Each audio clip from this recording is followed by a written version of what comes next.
अभिवादन स्वीकार कीजिए ब्रजेश मिश्रा का और आप देखना शुरू कर चुके हैं द डिबेट। बहन भाइयों, आज बात होगी उत्तर प्रदेश में पहले चरण की 8 सीटों की। देश में चुनाव के ऐलान के साथ उत्तर प्रदेश में सबसे ज्यादा यानी उत्तर प्रदेश, बिहार और पश्चिम बंगाल 3 ऐसे प्रांत हैं जहां एक नहीं 7 फेज में चुनाव है। तो उत्तर प्रदेश में पहले फेज का चुनाव कहां पे है? आप मैप उठाएं और चलें सहारनपुर की तरफ। सहारनपुर से लेकर कैराना, मुजफ्फरनगर, रामपुर, मुरादाबाद होते हुए पीलीभीत तक का जो इलाका है वो फेज 1 है। 8 सीटें। और बहन भाइयों, ये 60 सीटें बड़ी निर्णायक और बड़ी महत्वपूर्ण हैं। आप डेटा उठाकर देखें तो इन 8 में से 5 सीटें तो अपोजिशन के पास हैं। हालांकि उपचुनाव में परिवर्तन हुआ और कुछ सीटें रामपुर वगैरह की बीजेपी ने जीती, लेकिन 2019 के आप परिणाम देखेंगे तो इस 8 में से 5 सीटें अपोजिशन के पास रही हैं। और अपोजिशन में भी इनमें से 3 सीटें बीएसपी के पास रही हैं। समाजवादी पार्टी के पास 2 और बीजेपी के पास 3 सीटें थी। यानी ये इलाका ऐसा है कि जहां सत्ता पक्ष भी जिस पोजीशन पे है, अपोजिशन उससे स्ट्रांग रहा है 2019 में। तो इन 8 सीटों का मुकाबला बहुत ज़बरदस्त है। लेकिन जो 2019 में मसला था, क्या वो अभी है? 2019 में जो पॉलिटिकल अलायंस था, क्या वो अलायंस इस वक्त है? उस वक्त 3 दल एक साथ थे, समाजवादी पार्टी, बहुजन समाज पार्टी, राष्ट्रीय लोकदल। इन तीनों ने मिलकर लड़ा था और इस इलाके में क्रांति मचा दी थी, तूफान मचा दिया था और भारतीय जनता पार्टी को इस इलाके में रोकने में कामयाबी हासिल कर ली थी। 8 में से 5 सीटें। लिहाजा बीजेपी को भी पता है कि यह पहला चरण उसके लिए 19 में अच्छा नहीं था। तो अब बीजेपी क्या करेगी? तो बहनों भाइयों, 19 से 24 के बीच गंगा और यमुना में बहुत पानी बह चुका है। इलाके बदले, राजनीति बदली, समीकरण बदले और गठबंधन बदले। वर्तमान हालात में बीएसपी अलग चुनाव लड़ रही है, राष्ट्रीय लोकदल बीजेपी के साथ चली गई है और समाजवादी पार्टी का नया अलायंस है कांग्रेस के साथ।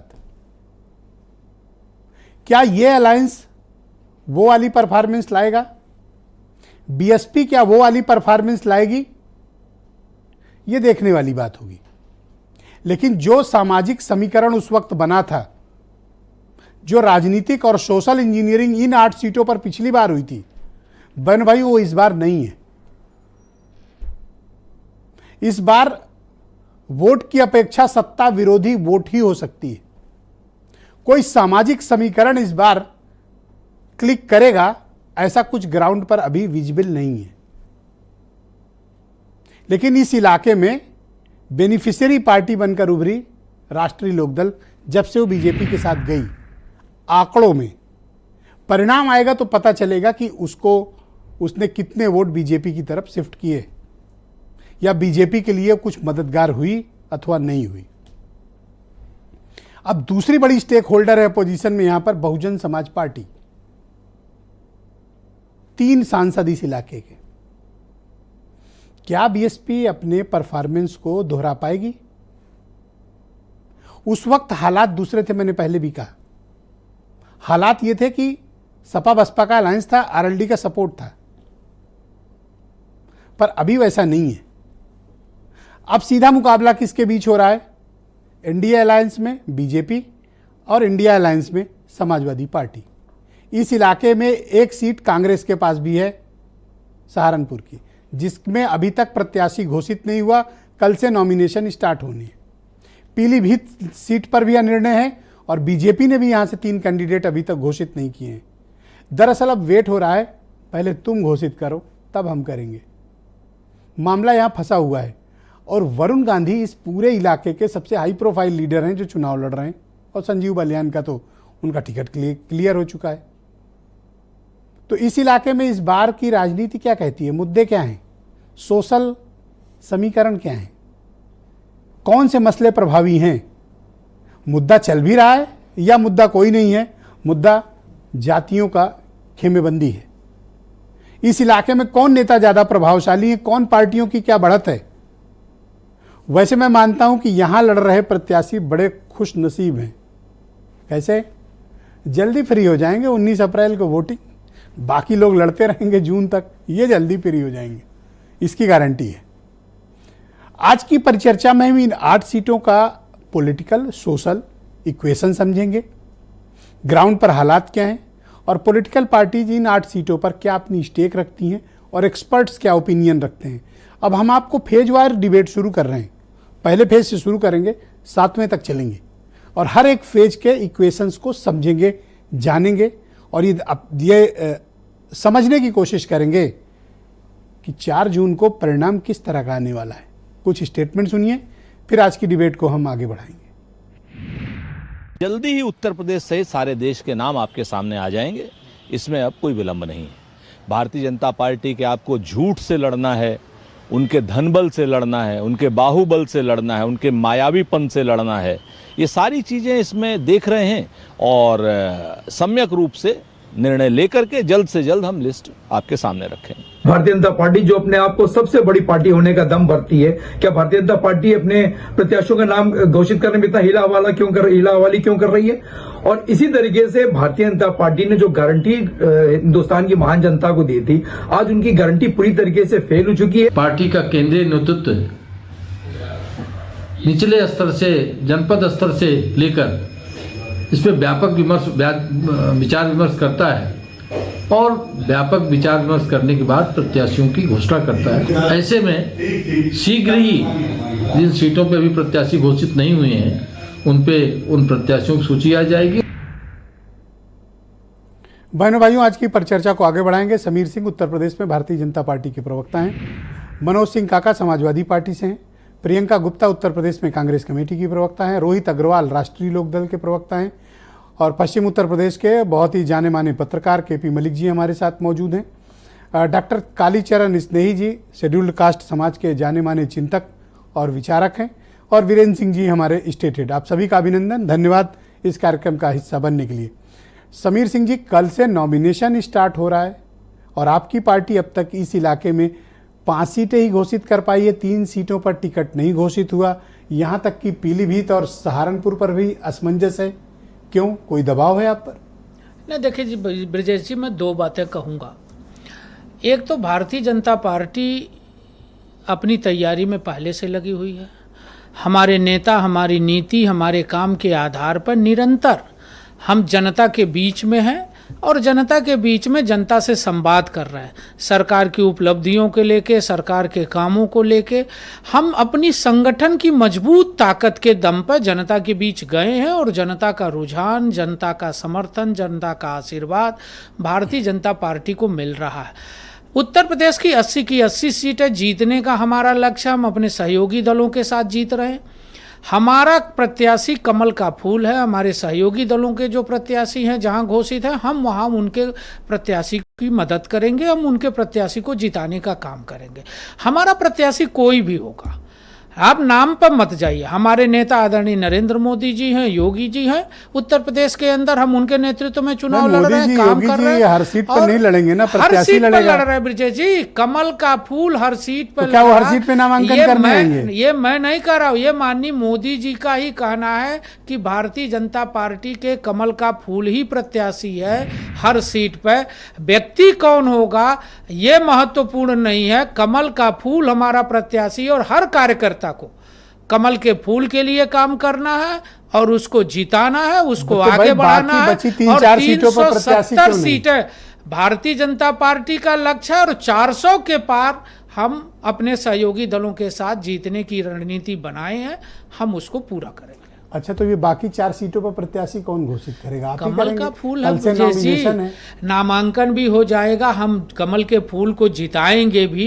कहीं कोई संशय और कोई आपके मन में नहीं होना चाहिए, कोई कठिनाई नहीं। हम अपना काम कर रहे हैं। आप देखिए, हम लाभार्थी संपर्क अभियान चला रहे हैं, हमारे लोकसभाओं के कार्यालय खुल गए। आप बताइए ना, कौन सा राजनीतिक दल ने अपने लोकसभा का कार्यालय खोल लिया? हम विधानसभाओं का कार्यालय खोल लिए, हम बूथों की बैठक कर रहे हैं। अभी हमारे प्रदेश प्रदेश के संगठन मंत्री जी कल उन्नाव के अंदर बूथों की बैठक, बूथ अध्यक्षों की बैठक अभी फेज 1 का बताओ। हम सभी फेजों की बात कर रहे कब टिकट हैं, हम दोगे? फेज 1 की बात भी कर रहे हैं। भारतीय जनता पार्टी का प्रत्याशी कमल का फूल है। कमल के फूल के लिए हमारा एक एक कार्यकर्ता काम कर रहा है और उत्तर प्रदेश की जनता जो मोदी जी ने नारा दिया था, सबका साथ, सबका विकास और सबका विश्वास, उस नारे को लेके हम आगे बढ़ रहे हैं और सबका समर्थन प्राप्त हो रहा। हम 8 की 8 सीटें जीतेंगे। मैं 8 की 8 कोई तो दबाव है जीतेंगे। कोई दबाव नहीं है ब्रिजेश जी, हम 8 की 8 सीटें जीतेंगे, ये आपको विश्वास दिलाना चाहते हैं। जनता के आशीर्वाद से, जनता के समर्थन से हम अपने सहयोगी दलों के साथ उत्तर प्रदेश की 80 की 80 सीटें जीतेंगे। ये आने वाले दिनों में आप देखिए। Thank you. मैं मनोज काका को आमंत्रित करता हूं, समाजवादी पार्टी के प्रवक्ता। मनोज जी, आपका स्वागत और धन्यवाद कार्यक्रम में शामिल होने के लिए। 4 सीटों पर प्रत्याशी आप नहीं दे पाए हैं। पिछली बार की तरह बीएसपी भी आपके गठबंधन में नहीं है, प्रत्याशी मिल नहीं रहे हैं या कोई दबाव है आप पर? नहीं, आपने तो अभी विश्व के तथाकथित विश्व के सबसे बड़ी आप भी वहीं खड़े हैं। अभी सुनिए तो साहब, आपने विश्व के तथाकथित सबसे बड़ी पार्टी से अभी संवाद किया और उन्होंने बताया वहां तो हमारे एक सिटिंग सांसद भी हैं, आप जानते हैं। और जो सवाल प्रत्याशी का है, अभी आज पीलीभीत के लोगों के साथ हमारे माननीय राष्ट्रीय अध्यक्ष जी ने संवाद करा है। प्रत्याशी आपको कल तक, मेरे ख्याल से कल शाम तक आपको मिल जाएंगे सारे जगहों पे। जो सवाल है, आपने कहा कि अब मौजूदा सांसद को टिकट देंगे पीलीभीत से या पार्टी का कोई आएगा? ये चूंकि इस मंच पे बात नहीं कही जा सकती है, ये माननीय राष्ट्रीय अध्यक्ष जी तय करेंगे और जो अधिकृत सूची आएगी उसी को आप माने। केपी मलिक 2-3 दिन से लिख रहे हैं कि वरुण गांधी, इसलिए पूछ लिया। हाँ, बोले आपका पूछना, चूंकि समाजवादी लोग हर तरह के सवालों का सम्मान करते हैं और किसी भी स्वतंत्र व्यक्ति को किसी भी तरह के विश्लेषण करने का अधिकार है, लेकिन हमारे प्रत्याशी तभी माने जाएंगे जब घोषणा होगी। देखिए, ये जो बात कह रहे हैं कि कमल का फूल लड़ेगा और नरेंद्र मोदी जी लड़ेंगे, ये देश की जनता जाने कौन नरेंद्र मोदी जी लड़ेंगे? वही नरेंद्र मोदी जी लड़ेंगे जिन्होंने दरभंगा में जब एम्स बनवाया, पूरे बिहार के वासी खोजते रह गए, दरभंगा में कुछ नहीं मिला। पूरा दरभंगा उसी तरह का विकास, जैसे दरभंगा में एम्स का विकास हुआ, उसी तरह का पूरे उत्तर प्रदेश में विकास हुआ है। उसी तरह से आज लोगों की हालात यह है कि गटर से गैस कैसे निकले, इसी के अनुसंधान पे उत्तर प्रदेश के लोग लगे हैं। नौजवान बेचारा आता है। थोड़ा पहले फेज पे आओ, हम लोग दरभंगा और गटर किसी और दिन बात। ये पहले फेज में आपकी कितनी स्टेक पे लगी हुई है? चलो, इन्होंने तो कह दिया मोदी योगी लड़ेंगे, आपने तो नहीं कहा कि 4 सीट पे अखिलेश यादव लड़ेंगे। मैं तो ये कह रहा हूं कि उत्तर प्रदेश माननीय अखिलेश यादव जी ने एक बड़ा अच्छा नारा दिया है और उससे सब लोग संबद्ध हो रहे हैं कि 80 हराओ नौकरी पाओ, 80 हराओ बेटियों की सुरक्षा पाओ, 80 हराओ तो सच में उत्तर प्रदेश के किसान अपनी आय की 2 गुना पाए। इनसे पूछिए कि जो 80 सीटें जीतने का दंभ भर रहे हैं, जो 400 के पार माला गिन रहे हैं, जो कहीं ना कहीं सरकार पोषित और विज्ञापन पोषित जो नारा है, इनसे ये पूछिए कि आप आज तक अभी उत्तर प्रदेश में सबसे ज्यादा सीटें किसने घोषित किया? समाजवादी पार्टी ने। सबसे पहले प्रत्याशी उत्तर प्रदेश में किसने नहीं दिया? आपके 41 हैं और उनके 51 सीटें हैं। हमने सबसे पहले 28 सीटें किसने घोषित करी? समाजवादी पार्टी ने या बीजेपी ने? सबसे पहले उत्तर प्रदेश में अगर सीटों की घोषणा किसी राजनीतिक दल ने की, उत्तर प्रदेश में ही नहीं पूरे देश में, तो समाजवादी पार्टी ने करा। और फिर आपसे कह रहे हैं कि उत्तर प्रदेश समेत पूरे देश में भारतीय जनता पार्टी की हालात खराब है, चूंकि ना दरभंगा में एम्स बना, ना लोगों के रोजगार मिले और ना ही किसानों की आय। मैं ये समझना चाहता हूँ कि पिछली बार आपके पास 2 सीटें थी, मुरादाबाद और रामपुर। बाद में आपने रामपुर की सीट खो दी, ठीक, बीजेपी ने वो सीट जीत ली। आपके पास इस बार बीएसपी भी आपके साथ इस अलायंस में नहीं है, वो भी अलग हो चुके हैं और इनकी पार्टी भी चली गई है, आरएलडी वाली भी। आप तो अब ये तो आपका पर्सनल मामला है, जो कहना चाहें आप। नहीं तो फिर आप खुद का बयान है। सवाल तो पूरा होने लेंगे। जी। इस बार तो आप सिर्फ कांग्रेस के साथ हैं, तो कैसे इस बार तो गढ़ बचाना भी मुश्किल होगा। इस बार कांग्रेस के साथ भी है। जो आपने सवाल किया कि और कैसे जीतेंगे लोग, अब मुरादाबाद में इस देश का इलेक्शन कमीशन ये सुनिश्चित करे, मुरादाबाद, रामपुर और मुजफ्फरनगर में, कि कम से कम जहां 1000 मतदाता हो वहां रामपुर की तरह 3 वोट ना पड़े, कम से कम वहां मतदान हो। और रामपुर के लोग तो ये तय करेंगे ना। अभी हाल ही में जो दलित बेटे को, दलित के एक युवा को सिर्फ इसलिए उसकी बर्बर हत्या कर दी गई पुलिस के द्वारा, पुलिस संरक्षित हत्या इसलिए कर दी गई कि वो संविधान निर्माता की, जिनके देश के सारे लोग चाहे प्रत्याशी कब तक दे देंगे?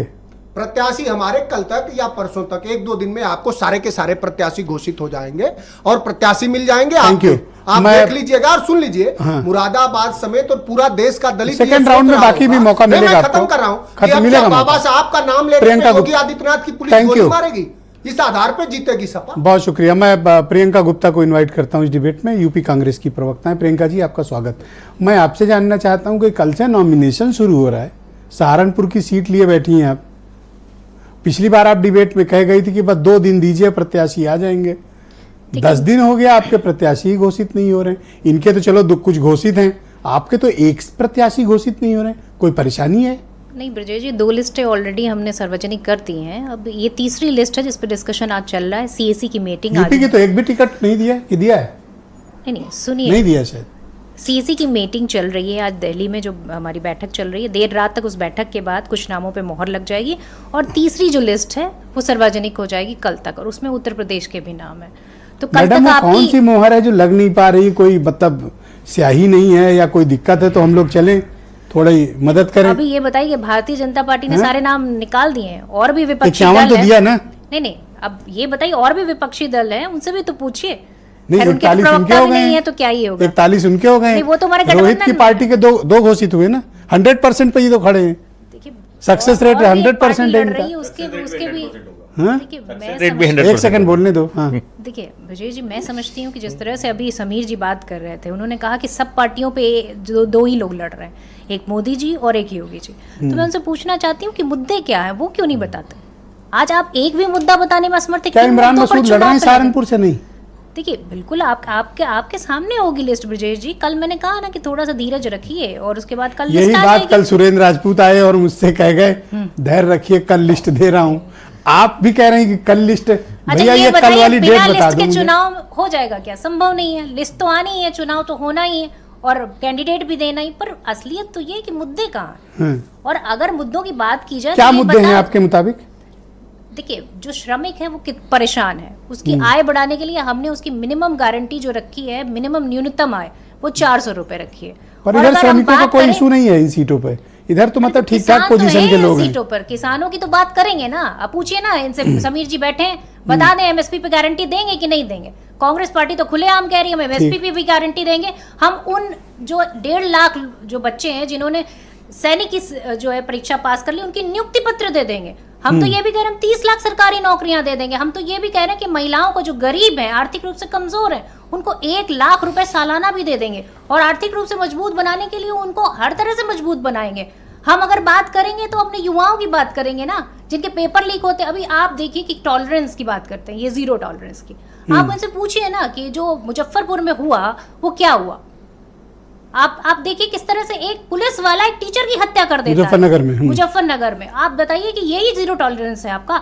यही आपने इस देश को दिया है, यही आपने इस उत्तर प्रदेश को दिया है। और ये पहला केस नहीं है, वहां पे इससे पहले एक टीचर ने एक बच्चे को किस तरह से जो हैरेस किया था वो भी देखने को सामने कोई ज्वाइंट कैंपेन सपा के साथ आपका प्लान हुआ? देखिए बिल्कुल, अभी हमारी जो मीटिंग चल रही है, बीएलओ की लिस्ट हमने आपस में एक दूसरे के साथ शेयर भी की है, और इसके साथ में बूथ पे जितने भी जो बीएलओज हैं उनकी कोई कार्यक्रम निर्धारित हुआ या नहीं अभी? जी बिल्कुल, अभी कार्यक्रम निर्धारित हो रहे हैं, चुनाव आ गया है, अब सारी चीजें होंगी। तो कब तो होगा? 19 अप्रैल को वोट है महाराष्ट्र की रैली, अभी 17 को चुनाव प्रचार खत्म।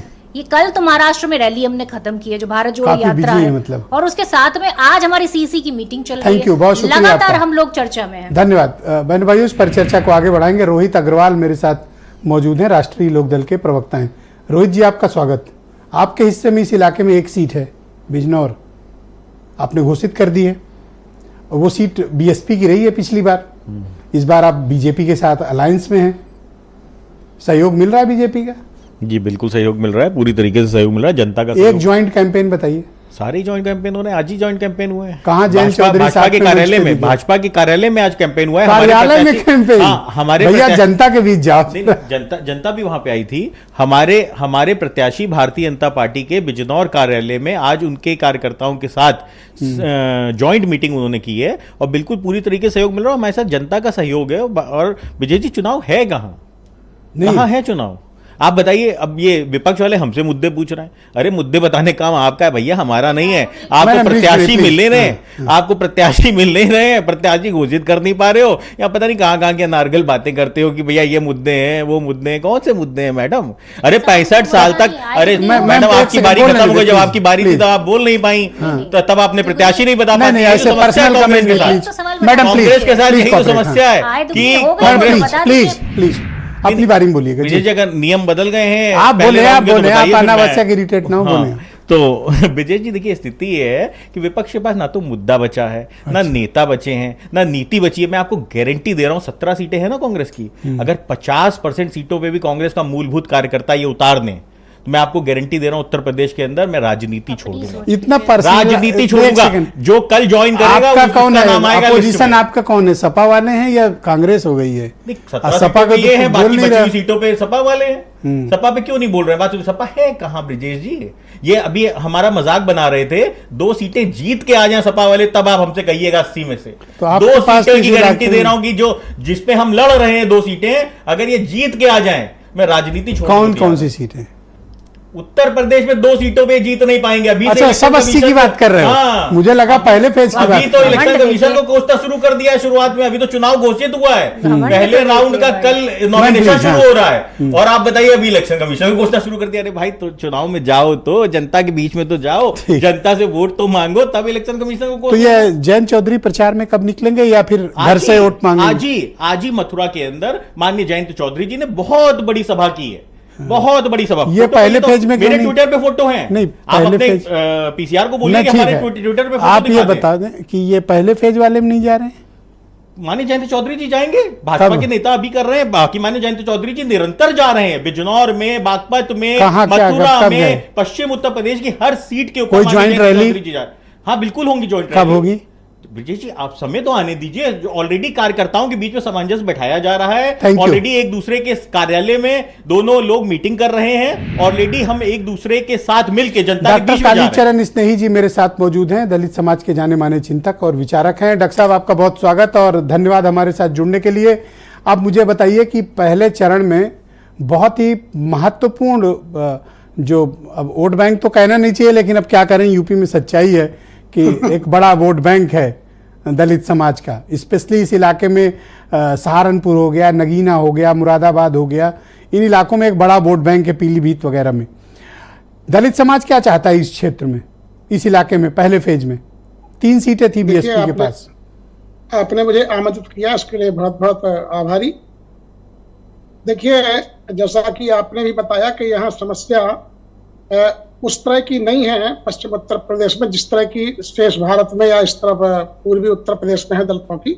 वहाँ सम्मान की लड़ाई महत्वपूर्ण है, स्वाभिमान, सम्मान और समानता का वहाँ ज्यादा महत्वपूर्ण माना गया है जी। और वहाँ के लिए सबसे बड़ी बात यह है कि जो पूरे बल्कि भारत के लिए कहा जा रहा है कि लोकतंत्र कैसे बचे, संविधान कैसे बचे, संवैधानिक संस्थाएं कैसे बचे। मजदूरी करके पेट तो दलित भर लेता है, उसके लिए है कि यदि संविधान बचा रहेगा। आप बताइए, संविधान को दरकिनार करके हर चीज हो रही है, नारा दिया जा रहा है मेरा परिवार, परिवार के ही लोगों की हत्या हो रही है। तो क्या ऐसे हमारे वो कौन सा परिवार है जहां दलितों की बेटियों की अस्पत लूटी जा रही है, वो आत्महत्या कर रही हैं, पिता भी आत्महत्या कर रहा है। और परिवार ऐसा कौन सा एक कैसा परिवार है जिसमें 80 करोड़ लोग उस परिवार में सरकार पर डिपेंड हैं, 2 जून की रोटी के लिए मोहताज हैं, और कुछ लोग अरबों खरबों में खेल रहे हैं। सर, इस क्षेत्र से दलित समाज के एक उभरते हुए नेता चंद्रशेखर आजाद भी चुनाव लड़ रहे हैं। आप क्या धारणा रखते हैं कि क्या वो भविष्य में इस समाज को कोई नेतृत्व दे पाएंगे, या फिर वो नगीना में खुद ही घिर गए हैं? अब देखिए, ये बात है कि ये तो जिस तरह से वो भटक रहे हैं उससे स्वाभाविक है कि उनको अभी थोड़ा स्थिरता चाहिए थी। यद्यपि युवा उनसे जुड़ रहा था और जुड़ने को तैयार भी है, लेकिन बहुत जल्दी में लगते हैं वो। अभी उन्हें ठहर करके दलितों के बीच में काम करना चाहिए था, और दलितों में काम करने अपना जो विश्वास जो बढ़ा रहे थे धीरे धीरे, उस विश्वास को पुख्ता करना चाहिए था। जिस तरह से उन्होंने अपने आप को यहाँ वहां भाग करके और जो अपना कद घटाया है, उससे दलितों में ज्यादा मैसेज अच्छा नहीं गया है। आपका कहने का तात्पर्य है कि चंद्रशेखर को इस बार का पार्लियामेंट का इलेक्शन नहीं लड़ना चाहिए था? नहीं, काम करना चाहिए था, या उनको सम्मानजनक स्थिति जहां मिलती, हम देख रहे हैं किस तरह से उनका सम्मान हो रहा है, हम सभी जान रहे हैं दलित भाई। इस बार बीएसपी अलायंस में नहीं है, बीएसपी अकेले लड़ रही है। दलित समाज की ये पेरेंटल पार्टी है, इसीलिए उत्तर प्रदेश दलित आकांक्षाएं क्या हैं बीएसपी को लेकर इस बार उस क्षेत्र में? देखिए, दलित आकांक्षा नहीं, स्वाभाविक रूप में ये सही बात है कि बीएसपी जब तक इलेक्शन के मैदान में है या राष्ट्रीय पार्टी के रूप में पंजीकृत है, दलितों की अस्मिता का प्रतीक तो है ही, इसमें कोई दो राय नहीं है। हाँ, ये सही बात है कि जब जब बीएसपी का कद बढ़ता है, दलितों का सम्मान बढ़ता है, हर राजनीतिक दल उनको सम्मान की दृष्टि से देखता है और उनके साथ अच्छा व्यवहार करने की कोशिश करता है। लेकिन तो इस बार कोई मुकाबला दे पाएंगी मायावती, क्योंकि 3-3 सीटें उनके पास रही हैं सर? नहीं, मुकाबला तो होगा ही, ये तो सही बात है। इसलिए कि कमिटेड वोट है वो तो जाएगा ही, लेकिन सबसे बड़ी बात यह है कि यदि बीएसपी कमजोर होती है तो मूवमेंट कमजोर होता है, लोकतांत्रिक जो कमजोर करने वाली ताकत। शुक्रिया सर, मेरे साथ जुड़े रहिएगा, हम इस परिचर्चा को आगे बढ़ाएंगे। और मेरे साथ जाने माने पत्रकार केपी मलिक साहब मौजूद हैं। मलिक साहब, ये ऐसी बेल्ट है इन 8 सीटों की, सहारनपुर से लेकर पीलीभीत, जिसमें एक्सट्रीम जाटलैंड, एक्सट्रीम पश्चिम से लेकर रुहेलखंड के भी बॉर्डर का एरिया, पीलीभीत तक के इलाके सम्मिलित हैं, और ये बड़ी मिक्स्ड पॉपुलेशन का इलाका है। पिछली बार के जो परिणाम आए थे उसमें विपक्ष 20 बैठा था भारतीय जनता पार्टी पर, इस इलाके में 8 सीटों पर। लेकिन तब से अब में बहुत परिवर्तन आया है, अलायंसेस बने हैं, बिगड़े हैं। आप क्या आकलन करते हैं इन 8 सीटों पर?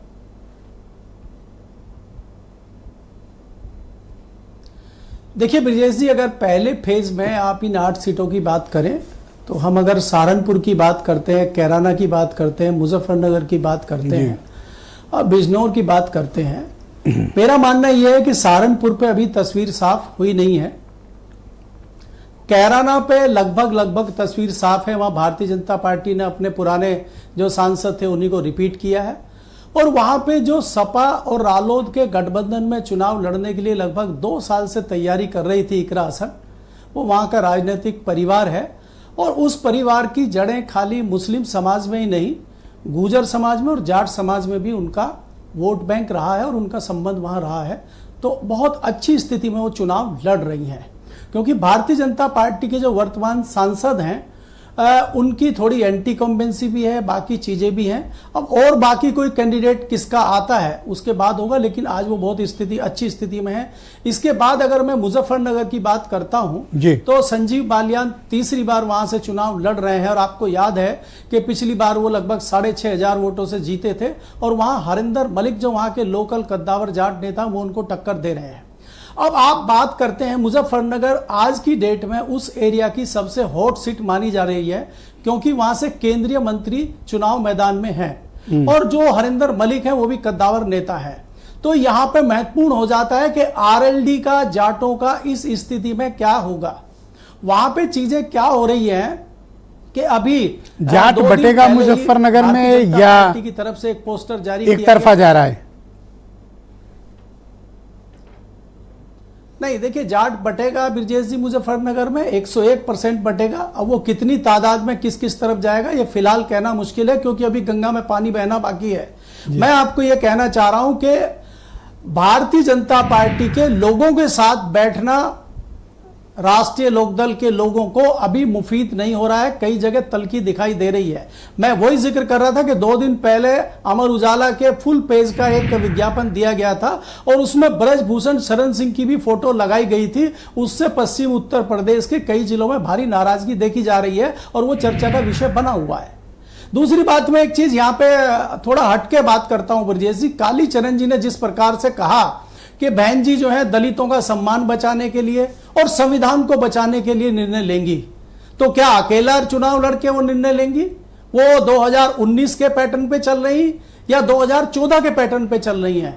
वो 2022 के पैटर्न पे चल रही है या कौन से पैटर्न पे चल रही है? इस इलाके में एक और बहुत हाई प्रोफाइल नाम है जिसकी चर्चा उतनी हो नहीं पा रही है, वो है वरुण गांधी। ये तय है लगभग कि बीजेपी उनका टिकट काटेगी, क्योंकि उनके बगावती रुख रहे हैं। पीलीभीत को लेकर आपका एनालिसिस क्या कहता है? वरुण गांधी का ब्रजेश जी, वरुण गांधी का टिकट 101% कट रहा है, और उनकी माताजी को टिकट मिलेगा कि नहीं मिलेगा इसके भी चांस बहुत कम है। अगर आप देखते हैं तो भारतीय जनता पार्टी दोनों जगह नए लोगों को लड़ाने जा रही है, मेरे सूत्र ये कहते हैं। लेकिन मैं जो एक वो खत्म करना चाह रहा था, नगीना से जो चंद्रशेखर लड़ रहे हैं, चंद्रशेखर ने तैयारी शुरू की है और उनका ये है वो जीतने के लिए नहीं लड़ रहे हैं, वो अपना अस्तित्व बनाने के लिए वहां से लड़ रहे हैं। आप याद करिए पहला इलेक्शन 87 में मायावती ने भी कैराना से लड़ा था और उसके बाद उसी क्षेत्र से वो बिजनौर से सांसद बनने का काम उन्होंने किया था, मायावती ने भी।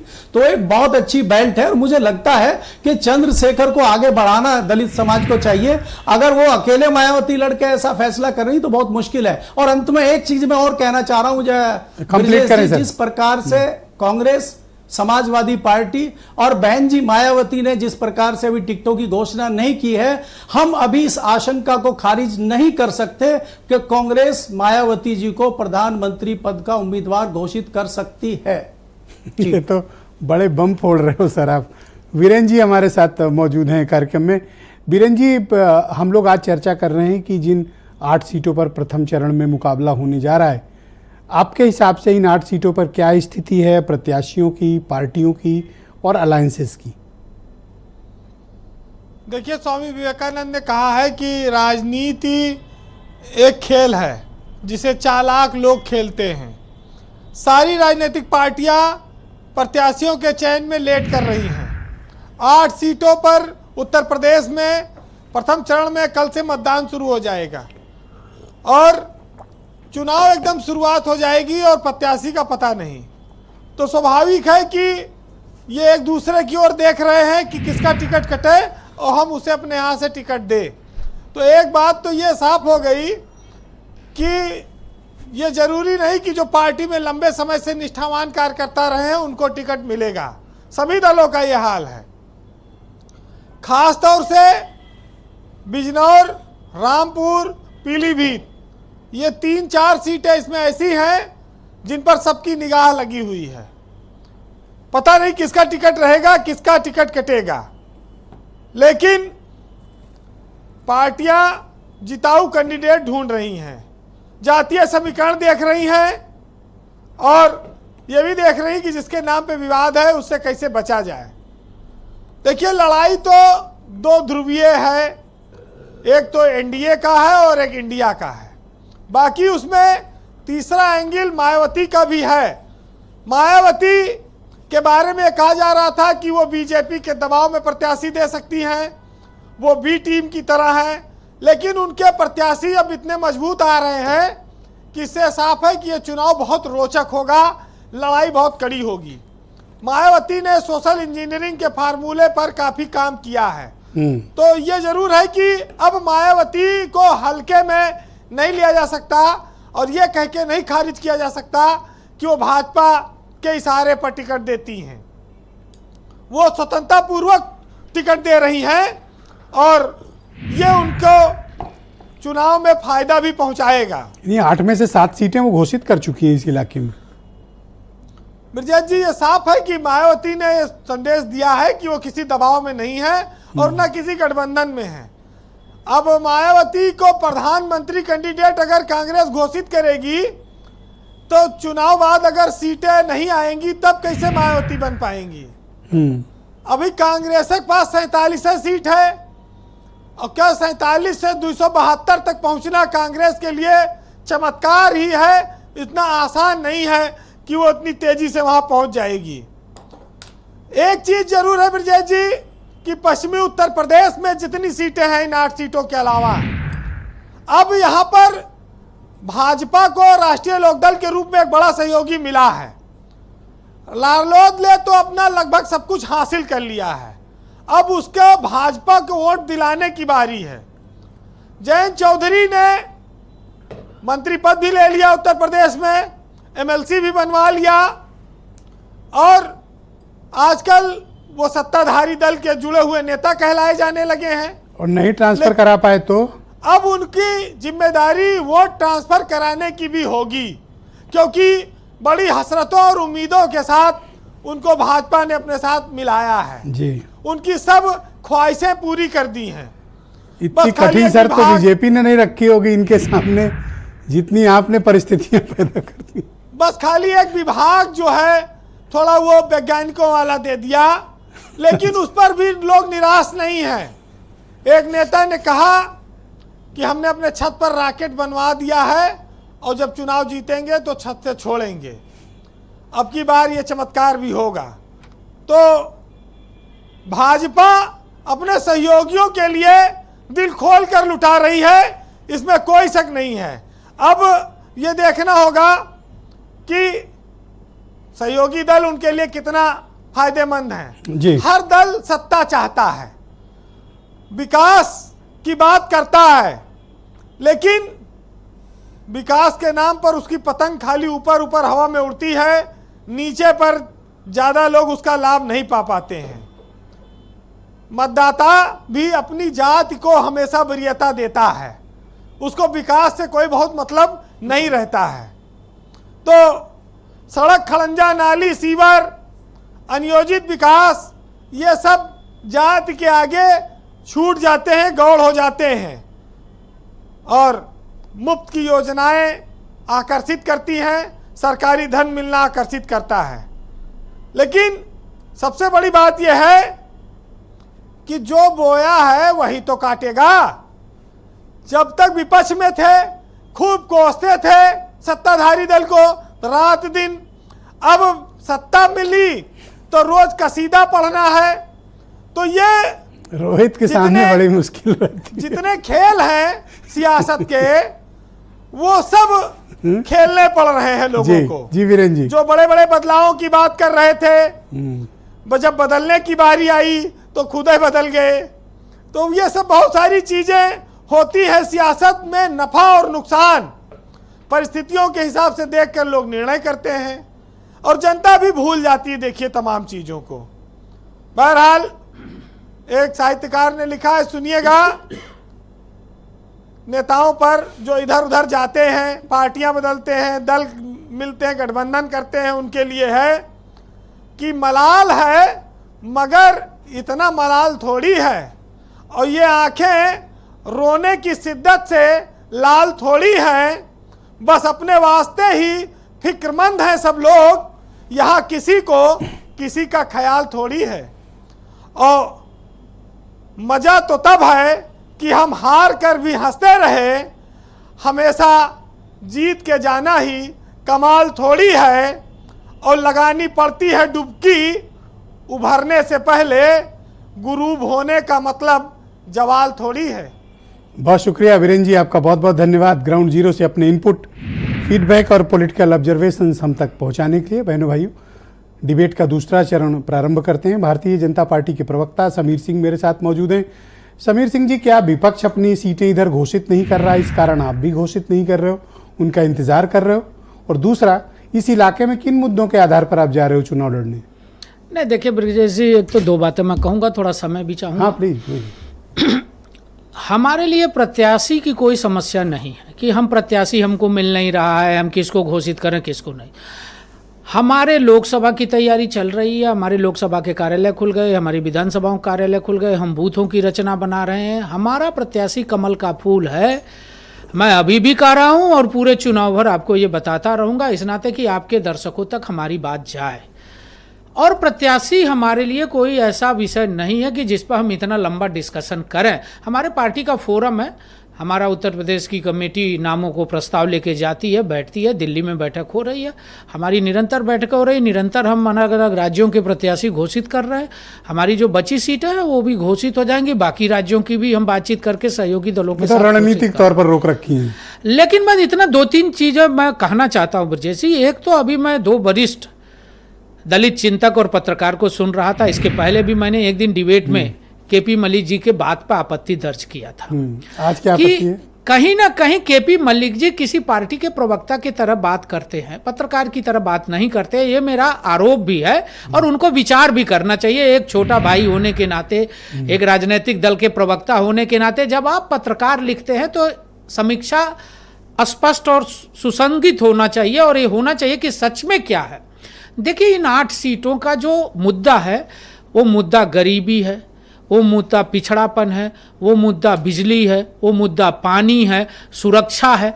मुजफ्फरनगर की बात अभी हमारे कांग्रेस और सपा के प्रवक्ता ने किया, लेकिन वो दिन भूल गए कि जब मुजफ्फरनगर के दंगे के नाते उत्तर प्रदेश के अंदर कोहराम मच गया था, तब उन दरिंदों को बचाने का काम किसने किया था? समाजवादी पार्टी के नेता जो आजम खान आज जेल में सड़ रहे हैं, जिनको कई सालों तक की सजा हुई थी। सड़ रहे हैं, मैं कह रहा हूं सड़ रहे हैं, आगे भी सड़ेंगे, आगे भी सड़ेंगे। जो कुकर्म किया है उन्होंने, उसका प्रतिफल भोग रहे हैं। उस बहनों के अपराधियों को बचाने का काम और उत्तर प्रदेश को दंगा में ढकेलने का काम किसने किया था? आजम खान ने किया था। और समाजवादी पार्टी, गुजरात को समाजवादी पार्टी की सरकार ने किया था। गुजरात आपको मैं समय दूंगा, अपनी बारी में अभी हरियाणा के एक सेकंड, हम लोग क्या आपस में एक सेकंड रुक जाओ, सवालों का जवाब ले लो, आप प्रश्न कर लो तो हम जवाब देंगे। मणिपुर में कौन है? एक सेकंड रुक जाओ, की सरकार है तुम्हारी। इस तरह देश में इस तरह डिबेट नहीं होती, रुक जाओ। आपको मैं समय ना दूं तब आप बोलो। बेटियों में दिखती है मोदी और पूरे गलत बात, गलत बात। की नहीं, आपको थोड़ी तसल्ली रखनी चाहिए। ये सवाल है, बुनियादी तो सवाल तब होगा जब आपकी बारी आएगी। जवाब ले लो ना, आप जवाब ले लो। और भी एक दो सवाल हो तो आप पूछ लो ना, है कि नहीं, पूछ लो ना, दिखता है कि नहीं शक्ति, शक्ति दिखती है कि नहीं? एक सेकंड, ये बुनियादी सवाल है साहब, ये बुनियादी सवाल है। देखिए एक सेकंड रुक जाइए, मणिपुर में एक सेकंड रुक जाओ, बात सुन लो। या अभी हमीरपुर में क्या हुआ? अच्छा सुनोगे सही, क्या हुआ? एक तरफा डिबेट का अलाउ नहीं है। एक सेकंड, मैं आपको समय ना दूं, आपको बारी ना दें, आपको कहने का अवसर नहीं, तब तो एक इनकी बात कर ले। आपके पास आ रहा हूं, तो आपके पास आऊं, जिनका कोई ये तो तर्क ही नहीं हुआ ना। जिस देश का प्रधानमंत्री ये तर्क नहीं हुआ है, ये दिखाता है नहीं। आपके पास कोई तर्क ही नहीं है। जो लोग वही दरभंगा 3 बार बोल रहे हैं। नहीं, गलत बात है, गलत। ना आप देखो, आपके पास न तथ्य है न तर्क है, सिर्फ दरभंगा लिए बैठे हो और अपनी बारी में बोल नहीं रहे हो। अगर मैं अवसर ना दूं तो बोलना, इनको फिनिश कर लेने दो। आप मणिपुर पे जवाब मांगिए ना, उन बेटियों। चुनाव 8 फेजेस पर है कि मणिपुर में है? दरभंगा में बिल्कुल है। 4 बार दरभंगा कर चुके हो, कोई तरफ ही नहीं है आपके पास। अलाउ करिए, बोल लेने दीजिए, आता हूँ। सुनिए, बोलिए, एक साथ बैठे हैं, ये समस्या। बोलिए, अगर इन्हीं को बताना बोलिए, है चीज तो हम इनका भाषण बंद कर दें अपनी माँ। विजय जी, मैं यही कह रहा था केपी मलिक जी से कि इनको एक बार विचार करना चाहिए। इन सब सीटों पर बहुत गहनता से पत्रकार हैं, वरिष्ठ पत्रकार हैं, विचार करना चाहिए। देखिए, यहाँ किसानों की समस्याएं मुद्दा थी। अगर चौधरी अजीत सिंह हमारे पास आए तो मैं बार बार आपके चैनल पर ये कहता रहा हूं, मलिक साहब के साथ भी कहता रहा हूं कि रमाला शुगर मिल की क्षमता 500 करोड़ रुपया देके भारतीय जनता पार्टी के मुख्यमंत्री ने बढ़ाया उस समय जब अजीत सिंह जी की पार्टी और जयंत चौधरी जी की पार्टी। किसानों को आप एमएसपी क्यों नहीं देंगे? हम एमएसपी दीजिए ना, ज्यादा लाभ दे रहे हैं। एमएसपी दे दीजिए, आप ज्यादा लाभ मत दीजिए। कह रहा हूं कि एमएसपी से ज्यादा लाभ दे रहे हैं। एमएसपी क्यों नहीं दे रहे हो आप? एमएसपी देखिए, कमेटी बनी है, कमेटी अपना काम कर रही है। अरे वो तो मैं तब से देख रहा हूं बनी हुई है। और किसान, मलिक साहब आ रहा हूं, रुक जाओ आप। ब्रजेश जी, किसान खुशहाल है। शुगर मिलें हमने चलाई, 1,64,000 करोड़ रुपए। धन्यवाद, थोड़ा वक्त का अभाव है, मैं मलिक साहब को सीधे दो। बिजली हम 24 घंटे दे रहे हैं। केपी मलिक, कानून व्यवस्था का राज। अब आप उनकी, मलिक साहब की बात सुनो। और मलिक साहब हर आप धन्यवाद, अब आप उनको सुनने बोलने दीजिए कि अजीत, अब आप शांत हो जाओ, प्लीज शांत हो जाओ, टूट जाएंगे। आप शांत हो। हाँ बोलिए मलिक साहब, बोलिए। हाँ अब सुन लो आप उनकी बात। समीर सिंह जी, सुनिए। हाँ बोलिए सर, बोलिए। नहीं, मैं समीर सिंह जी मेरे मुंह से सुनना चाह रहे हैं, समीर सिंह जी मेरे मुंह से सुनना चाह रहे हैं कि राष्ट्रीय लोकदल के साथ गठबंधन हो गया, इसलिए भारतीय जनता पार्टी स्वीप करेगी। समीर सिंह जी से मेरा सवाल यह है कि आप किसानों की समस्या बताने के बाद 2013 के दंगे की बात कर रहे हैं। 2013 के दंगे में सुरेश राणा और आपके मेरठ के ठाकुर साहब विधायक भी थे, उनका क्या हुआ? सुरेश राणा गन्ना मंत्री थे, किसान क्या चाहिए आप बताओ ना, एक्सप्लेन कर लेंगे, आप जवाब देंगे, आपको टाइम देंगे। बढ़ाया, उनका क्या हुआ? तो वो क्यों हार गए? तो किसान कहीं ना कहीं नाराज है, इसीलिए तो वो हारे हैं ना आपके लोग। गन्ने का 1 लाख करोड़ का पहाड़ा आप पढ़ रहे हैं, कब से दे रहे हैं गन्ने का 1 लाख करोड़ का? क्या एहसान कर दिया गया किसानों के ऊपर? कितने साल का है वो, बारीकी से बताइए। तो ये सारे तथ्य इस तरह का रखना और 2013 के दंगे को बार बार बताना जताता है कि आप दंगे की आड़ में। थैंक यू सर, अब ये जवाब देंगे, 20 सेकंड सर दे पाऊंगा आपके पास आ रहा हूं। आपको मिर्ची लग गई मुजफ्फरनगर पे, आप 2002 याद करिए, पत्रकार हैं, लोकदल का समझौता हमारे साथ था। माननीय राजनाथ सिंह उत्तर प्रदेश के मुख्यमंत्री थे, हमारे साथ पहले भी लोकदल रहा है।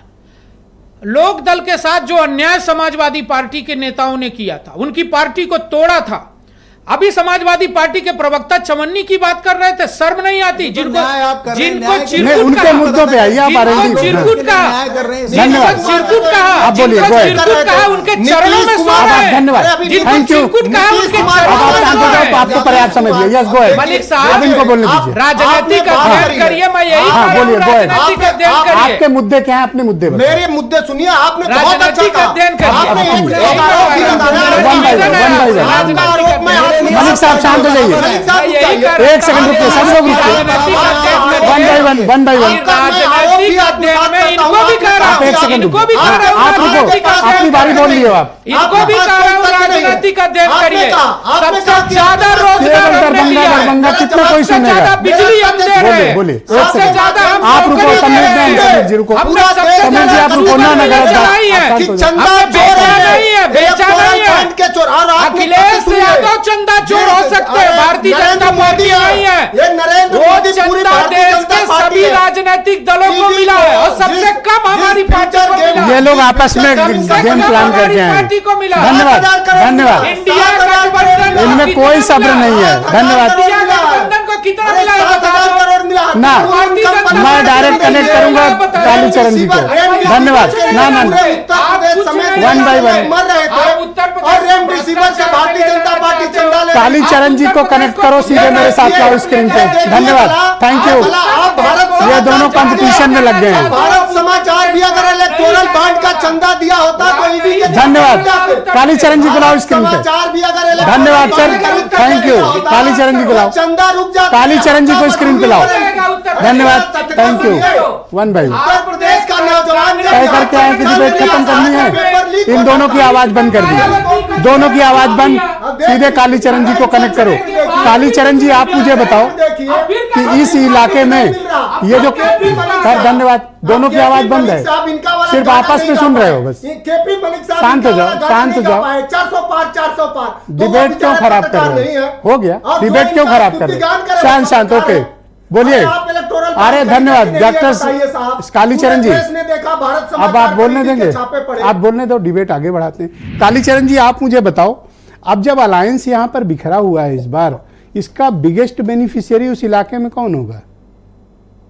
देखिए, आपने देख लिया अभी दोनों महत्वपूर्ण दलों का, माने चुनाव के पहले ये हंगामा और ये हालात हैं। अब बताइए दलितों को कैसे न्याय मिलेगा? देखिए, असली बात यह है कि जब परिवार की बात माननीय मोदी जी करते हैं और तमाम दलितों के साथ जुड़ने की बात करते हैं, बाबा साहब के संविधान की बात करते हैं, लेकिन दलित ये भी देख रहे थे, उत्तर प्रदेश के भी और भारत के भी, जी, कि जब भारत रत्न देने का मौका आया तो भारत रत्न देने के लिए दलितों को पात्र नहीं पाते हैं। मानवर कांसीराम साहब, पंचतीर्थों का विकास कंप्लीट कर ले, फिर आप जवाब देना, मैं दे दूंगा। कालीचरण जी, आप बोल रहे वन बाई वन। एक सेकंड रुक जाइए, हाँ मैं दूंगा। आपस में मत उलझिए सर, एक सेकंड रुक जाओ। उनका कांशीराम जी के बारे में कुछ कह रहे हैं। दलित किसी भी दलित को भारत रत्न देना नहीं चाहते हैं।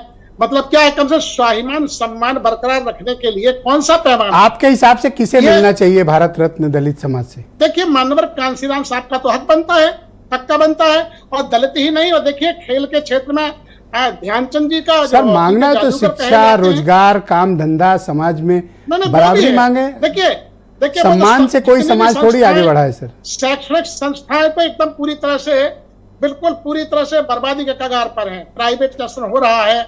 थैंक यू सर, आज थोड़ा सा वक्त का अभाव है, मैं डिटेल चर्चा करूंगा। 10 सेकंड में बात पूरी कर लूं। भाई, दलितों के सवाल पे सबसे ज्यादा काम भारतीय जनता पार्टी ने किया। एक सेकंड में पंचतीर्थों का विकास किसने किया? कोई प्रतियोगिता नहीं हो रही है। बोलिए रोहित। पंचतीर्थों का विकास किसने किया? भारतीय जनता पार्टी। ये क्या तो केपी मलिक साहब का ऑब्जर्वेशन था?